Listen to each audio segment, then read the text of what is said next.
প্রিয় নবম এবং দশম শ্রেণীর শিক্ষার্থী বন্ধুরা, তোমাদের রিকোয়েস্টের কারণে আমি উচ্চতর গণিত এর 3 নম্বর অধ্যায়ের উপপাদ্যগুলো নিয়ে আলোচনা করছি।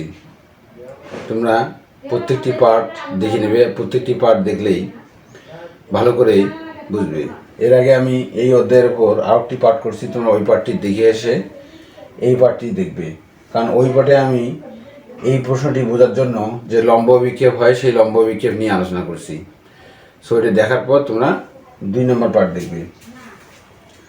তো 2 নম্বর পার্টে আমরা আজকে পিথাগোরাসের স্থূলকোণী ত্রিভুজের যে সূত্রটি আছে সেই সূত্রটি আমরা প্রতিপাদন করব। তো ওখানে উপপাদ্য 3 বলা আছে যে স্থূলকোণী ত্রিভুজের স্থূলকোণের বিপরীত বাহুর ওপর অঙ্কিত বর্গক্ষেত্র ওই কোণের সন্নিহিত অন্য 2 বাহুর ওপর অঙ্কিত বর্গক্ষেত্রদ্বয়ের ক্ষেত্রফল এবং ওই 2 বাহুর যে কোনো একটি এবং তার অপর বাহুর লম্ব বিক্ষেপের অন্তর্গত আয়তক্ষেত্রের ক্ষেত্রফলের দ্বিগুণের সমষ্টির সমান।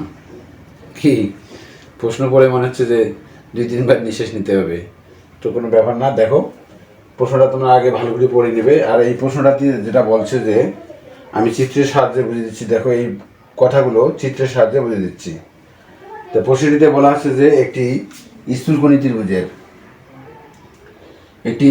ত্রিভুজ হলো ACB একটি স্থূলকোণী ত্রিভুজ। এই স্থূলকোণী ত্রিভুজের যেটা স্থূলকোণ তৈরি হয়েছে, এই যে এই জায়গায় স্থূলকোণ তৈরি হয়েছে, স্থূলকোণের বিপরীত পাশে যে বাহুটা আছে এই কোণটার বিপরীত বাহু হলে এটা। সো এখানে প্রশ্নে বলছে যে স্থূলকোণের বিপরীত পাশে যে বাহুটা আছে তার উপর অঙ্কিত বর্গের ক্ষেত্রফল। তাহলে স্থূলকোণের বিপরীত বাহু হলো AB, তার উপর অঙ্কিত বর্গের ক্ষেত্রফল হবে, বর্গের ক্ষেত্রফল মানে কি, এক বাহুর দৈর্ঘ্য স্কয়ার। তাহলে এই স্থূলকোণের বিপরীত পাশে যে বাহুটা আছে তার উপর অঙ্কিত বর্গের ক্ষেত্রফল হবে। আর এই স্থূলকোণ তৈরিতে 2টা বাহু ব্যবহার হয়েছে, একটা হলো AC বাহু আর একটা হলো BC বাহু। একটি কোণ তৈরিতে যে 2টা বাহু ব্যবহার হয় তার প্রত্যেকটি বাহুকেই সন্নিহিত বাহু বলে। তাহলে এই সি কোণটা তৈরি হতে 2টি বাহু ব্যবহার হয়েছে, একটা হলো AC আর একটা হলো BC। এই জন্য প্রশ্ন বলছে যে স্থূলকোণী ত্রিভুজের স্থূলকোণের বিপরীত পাশে যে বাহুটা আছে তার উপর অঙ্কিত বর্গের ক্ষেত্রফল হবে এই ত্রিভুজের স্থূলকোণ তৈরিতে যে 2টা বাহু ব্যবহার হয়েছে সেই সন্নিহিত বাহু 2টার উপর অঙ্কিত বর্গের ক্ষেত্রফল সন্নিহিত অন্য 2 বাহুর উপর অঙ্কিত বর্গের ক্ষেত্রের ক্ষেত্রফল এর সমষ্টি প্লাস এই সন্নিহিত বাহু 2টার একটা হলো AC বাহু আর একটা হলো BC বাহু। এই সন্নিহিত বাহু 2টার যে কোনো একটি বাহুকে যদি আমরা আয়তক্ষেত্রের দৈর্ঘ্য ধরি তাহলে BC বাহু অথবা AC বাহুর যে কোনো একটিকে আয়তক্ষেত্রের দৈর্ঘ্য ধরা যাবে। তাহলে BC বাহুটাকে যদি আমি আয়তক্ষেত্রের দৈর্ঘ্য ধরি তাহলে আয়তক্ষেত্রের ক্ষেত্রফল সমান কি, দৈর্ঘ্য গুণন প্রস্থ। তাহলে এই সন্নিহিত বাহু 2টার যে কোনো একটি বাহুকে আয়তক্ষেত্রের দৈর্ঘ্য ধরবো এবং অপর যে বাহুটা আছে AC এবং BC বাহুর মধ্যে থেকে যদি BC বাহু চলে যায় তাহলে অপর বাহুটা হলো AC। এই AC বাহুর লম্ব বিক্ষেপ হলো CD। AC বাহুর লম্ব বিক্ষেপ হলো CD। কারণ AC বাহুর লম্ব বিক্ষেপ কেন CD, যে বাহুটার আমরা লম্ব বিক্ষেপ নিয়ে আসবো সেই বাহুটার লম্ব বরাবর আমরা যদি টর্চ লাইট দিয়ে আলো ফেলি তাহলে এই বরাবর যদি আমরা আলো ফেলি, AC বাহুটার উপর যদি এইভাবে লম্ব বরাবর আলো ফেলি তাহলে AC বাহুর ছায়া যেটা হবে, তাহলে AC বাহুর ছায়া হবে এই যে এটা। সো সিডিটা হলো AC বাহুর লম্ব বিক্ষেপ। তাহলে এই লম্ব বিক্ষেপকে আমরা যদি আয়তক্ষেত্রের প্রস্থ ধরি তাহলে আয়তক্ষেত্রের ক্ষেত্রফলের দ্বিগুণের সমষ্টির সমান হবে। এই যে এখানে বলছে দ্বিগুণের সমষ্টির সমান। আমি তোমাদেরকে বোঝার জন্য আরেকবার বলতেছি। প্রশ্নটিতে বলা আছে যে একটি স্থূলকোণী ত্রিভুজের ACB কোণটা হলো স্থূলকোণ। স্থূলকোণের বিপরীত পাশে যে বাহুটা আছে তার উপর অঙ্কিত বর্গের ক্ষেত্রফল হবে স্থূলকোণ তৈরিতে যে 2টা বাহু ব্যবহার হয়েছে সেই সন্নিহিত বাহু 2টার উপর অঙ্কিত বর্গের ক্ষেত্রফলের সমষ্টি এবং এই সন্নিহিত বাহু 2টার যে কোনো একটি বাহুকে আয়তক্ষেত্রের দৈর্ঘ্য BC, অপর সন্নিহিত বাহুটা হলো AC, এর লম্ব বিক্ষেপ হলো CD। এটা যদি আয়তক্ষেত্রের প্রস্থ ধরা হয় তার দ্বিগুণের সমষ্টির সমান হবে। এটাই আমাদেরকে প্রমাণ করতে বলছে উপপাদ্য 3। তো আসো এখন আমরা প্রমাণে দিই। তোমাদেরকে খেয়াল রাখতে হবে এটাই কিন্তু আমাদেরকে প্রমাণ করতে বলছে। এরপরে আমরা বিশেষ নির্বাচন লিখব। উপপাদ্য 3 বিশেষ নির্বাচন হলো যে মনে করি এ বি সি একটি স্থূলকোণী ত্রিভুজ, এ বি সি এর এই কোণটি হলো স্থূলকোণ এবং এবিটা হলো এই স্থূলকোণের বিপরীত বাহু, এবং এসি এবং বিসি হলো এই স্থূলকোণ তৈরিতে সন্নিহিত বাহু। বিসি বাহুকে যদি আমরা বর্ধিত করি তাহলে এসি বাহুর লম্ব অভিক্ষেপ হলো সিডি। যেখানে বলা আছে যে বিসি বাহুর বর্ধিতাংশের ওপর এসি বাহুর লম্ব অভিক্ষেপ হলো সিডি। তাহলে আমাদেরকে প্রমাণ করতে বলছে যে এই স্থূলকোণের বিপরীত পাশে যে বাহুটা আছে তার উপর অঙ্কিত বর্গের ক্ষেত্রফল হবে এই ত্রিভুজের এই স্থূলকোণ তৈরিতে যে দুইটা বাহু ব্যবহার হয়েছে, একটা হলো এসি আর বিসি, তার উপর অঙ্কিত বর্গের ক্ষেত্রফল, এবং এই স্থূলকোণ তৈরিতে যে দুইটি সন্নিহিত বাহু ব্যবহার হয়েছে তার যে কোনো একটি বাহুকে আয়তক্ষেত্রের দৈর্ঘ্য বিসি এবং অপর বাহুটা যে এসি আছে এর লম্ব অভিক্ষেপ হলো সিডি। তাহলে আয়তক্ষেত্রের ক্ষেত্রফলের দ্বিগুণের সমষ্টি সমান হবে। তো আসো আমরা প্রমাণ করি, এটি আসলে প্রমাণ করতে বলছে আমাদেরকে। তাহলে এরপরে আমাদেরকে লিখতে হবে যে প্রমাণ করতে হবে যে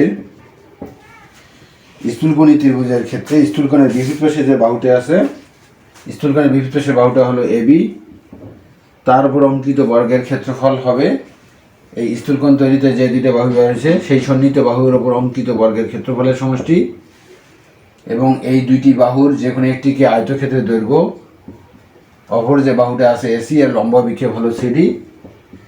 তাহলে আয়তক্ষেত্রের ক্ষেত্রফল হবে দৈর্ঘ্য গুণন প্রস্থ, তার দ্বিগুণের সমষ্টি সমান। এটি আমাদেরকে প্রমাণ করতে বলছে। তাহলে এই লাইনটা আমি এখানে থাকলো, এখন আমি এগুলো মিশিয়ে দিয়ে পরে কাজগুলো করতেছি। দেখো,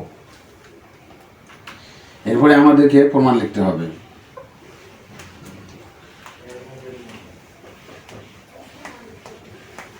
আর লম্ব অভিক্ষেপ বলতে আমি এর 1 নম্বর পার্টে আলোচনা করছি, তোমরা 1 নম্বর পার্ট দেখে নেবে, তাহলে লম্ব অভিক্ষেপ সহজে বুঝবে। যেহেতু এসি এর লম্ব অভিক্ষেপ সিডি আমি বলছি, তাহলে যে বাহুটার লম্ব অভিক্ষেপ আমরা আনবো সেই বাহুটার লম্ব বরাবর যদি আমরা টর্চ লাইট দিয়ে আলো দেই তাহলে ওই বাহুটার ছায়া যেটা তৈরি হবে সেটি হবে ওই বাহুটির লম্ব অভিক্ষেপ। তাহলে এসি বাহুর লম্ব বরাবর যদি আমি টর্চ লাইট দিয়ে আলো দেই তাহলে এসি বাহুর লম্ব অভিক্ষেপ হবে সিডি, ছায়াটা এখানে তৈরি হবে। এখন আসো আমরা প্রমাণ করি। তো প্রমাণে যেহেতু আমাদেরকে এটা নিয়ে আসতে বলছে, তাহলে প্রথমেই দেখো এই কোণটা কিন্তু সমকোণ, আর লম্ব অভিক্ষেপের বৈশিষ্ট্য হলো লম্ব হতে হবে। লম্ব মানেই লম্ব অভিক্ষেপের বৈশিষ্ট্যই হলো 90 ডিগ্রি হতে হবে, 90 ডিগ্রি ছাড়া কিন্তু লম্ব অভিক্ষেপ হবে না। তাহলে এই ডি কোণটা যদি 90 ডিগ্রি হয় তাহলে এখানে আমরা সমকোণী ত্রিভুজ আমরা দুইটা পেয়েছি। সমকোণী ত্রিভুজ হলো একটা হলো এডিসি কোণ আর একটা হলো এডি বি কোণ, এই দুইটি সমকোণী ত্রিভুজ আমরা পেয়েছি।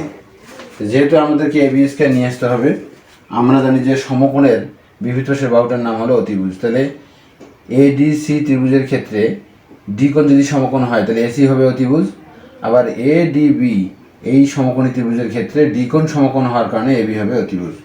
যেহেতু আমাদেরকে এটি নিয়ে আসতে বলছে তাহলে প্রমাণের সাথে আমরা প্রথমেই আমরা বড় ত্রিভুজটা নিয়ে আলোচনা করি। তাহলে বড় ত্রিভুজটা হলো ত্রিভুজ এবিডি, ত্রিভুজ এবিডি এ সমকোণী ত্রিভুজের ক্ষেত্রে, ত্রিভুজ এবিডি সমকোণী ত্রিভুজে, সমকোণী ত্রিভুজে আমরা লিখতে পারি। তাহলে এবিডি সমকোণী ত্রিভুজ হলে পিথাগোরাসের উপপাদ্যটা হলো সমকোণী ত্রিভুজের ক্ষেত্রে অতিভুজ স্কয়ার ইকুয়াল টু লম্ব স্কয়ার প্লাস ভূমি স্কয়ার।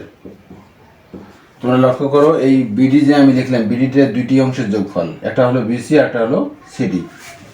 তাহলে যেহেতু আমাদেরকে প্রমাণে এবি স্কয়ার আনতে বলছে তাহলে এবি স্কয়ার থেকে যাক, আমি এই জিনিসগুলোকে কনভার্ট করে নেব। তাহলে বা এবি স্কয়ার থেকে গেল এডি স্কয়ার, একটাই মাত্র অংশ, কারো অংশ না। তাহলে এডি স্কয়ার আর বিডিটি হলো দুইটি অংশের যোগফল, তাহলে বিডি সমান আমরা লিখতে পারি বিসি প্লাস সিডি, তার উপর স্কয়ার। এখানে আমরা লিখব যেহেতু বিডি ইকুয়াল টু বিসি যোগ সিডি। এরপরে আমরা বা এবি স্কয়ার লিখে যাব, কারণ প্রমাণে তো আমাদের এবি স্কয়ার দরকার আছে। তাহলে এটা আমরা যেটা লিখতে পারি এডি স্কয়ার থাক এটাকে এ ধরবো আর এটাকে বি ধরবো, তাহলে A plus B whole square সমান আমরা লিখতে পারি A square plus 2ab plus B square. তাহলে তোমরা এখন প্রমাণের দিকে লক্ষ্য রাখো, প্রমাণে কি কি আছে কি কি নাই। তাহলে প্রমাণে কিন্তু এ বি স্কোয়ার আছে, এই যেটা। আবার প্রমাণে বিসি স্কোয়ার দরকার, বিসি স্কোয়ারও এখানেও আছে, 2bc/cd এখানেও আছে। এটা এটা এটা এটা এবং এটা এটা মিলে গেছে। তাহলে আমাদের এডি স্কোয়ার আর সিডি স্কোয়ারের পরিবর্তে যদি আমরা এসি স্কোয়ার নিয়ে আসতে পারি তাহলে প্রমাণটা আমাদের হয়ে যায়।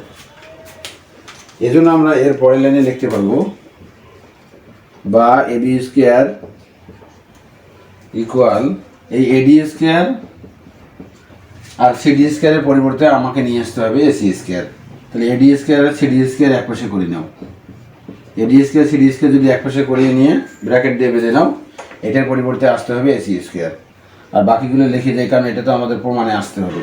তাহলে plus BC square plus 2bc/cd। এরপরে আমরা এই লাইনগুলো লিখব।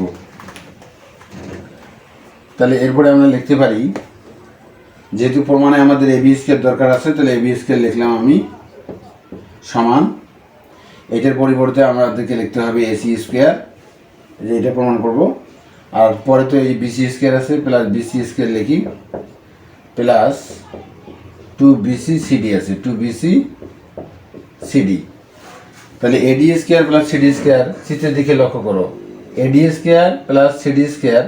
তাহলে যদি এই যে এই ত্রিভুজটা আমি নেই এডিসি, এই ত্রিভুজটা যদি নেই এডিসি ত্রিভুজ, সমকোণী ত্রিভুজের ক্ষেত্রে AC square equal to eddy square plus CD square.